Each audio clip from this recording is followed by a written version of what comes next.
எல்லாரும் புரட்சி தலைவர் எம்ஜிஆர் பெயரை சொல்லித்தான் கட்சி ஆரம்பிக்கிறார். ஆனால் அண்ணா திமுகவுக்கு தான் அந்த உரிமை இருக்கிறது. நீங்கள் எல்லோரும் புரட்சி தலைவர் பெயரை சொல்லிவிட்டால் புரட்சி தலைவர் ஆக முடியுமா? அவரை போல் திரைப்படத்திலே யாராவது நடித்ததுண்டா? அவரை பார்த்தாலே தனக்கு வாழ்நாளில் புண்ணியம் என்று நினைக்கக்கூடிய சிவாஜி கணேசன் அவர்களே சொல்லி இருக்கிறார், புரட்சி தலைவர் அண்ணன் எம்ஜிஆர் அவர்களை பார்த்ததே எனக்கு மிகப்பெரிய பாக்கியம் புண்ணியம் என்று சொல்லி இருக்கிறார்.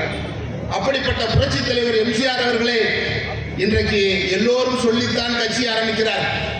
ஏன் இன்றைக்கு இருக்கக்கூடிய முதலமைச்சராக இருக்கக்கூடிய ஸ்டாலினே சொல்கிறார், புரட்சி தலைவர் எம்ஜிஆருடைய பாட்டை தான் கேட்கிறேன் என்று சொல்கிறார். அப்படிப்பட்ட நிலைமையை இன்றைக்கு வரைக்கும் உருவாக்கியவர் புரட்சி தலைவர் எம்ஜிஆர் அவர்கள். குப்பைக்கு வரி போட்ட அரசாங்கம் இந்த காலத்திலே எங்கேயும் இல்லை. ஒரு குப்பை அரசாங்கம் என்றால் இந்த திராவிட முன்னேற்ற கழக அரசாங்கம் தான். குடிநீருக்கு வரியை போட்டிருக்கிறார். பால் விலை உயர்வு, விலைவாசி உயர்வு, மக்களை வஞ்சிக்கின்ற இந்த அரசாங்கம் எதற்காக? டாஸ்மாகை மூடுவேன் என்று சொன்னீர்களே, டாஸ்மாகை மூடிவிட்டீர்களா?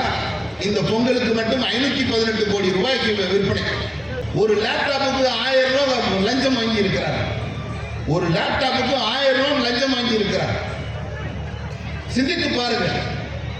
இன்னும் இந்த அரசாங்கத்துக்கு 3 அமாவாசை தான். 3 அமாவாசையில் இந்த அரசாங்கம் முடிவுக்கு வந்துவிடும். எனவே வெகு விரைவில் வருகின்ற 2026 சட்டமன்ற தேர்தலில் அண்ணன் எடப்பாடியார் அவர்கள் தமிழகத்தினுடைய முதலமைச்சராக வருவார்.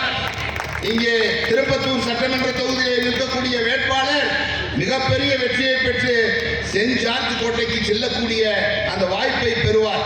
எனவே நீங்கள் தொடர்ந்து இந்த அதிமுகவுக்கு நீங்கள் எல்லோரும் வாக்களிக்க வேண்டும் என்பதை உங்கள் அன்போடு கேட்டு, பேரறிஞர் அண்ணா சொன்னது போல் மாதமோ சித்திரை, மணியோ பத்தரை, உங்களை தழுவுவதோ நித்திரை, நீங்கள் இடுவீர்கள்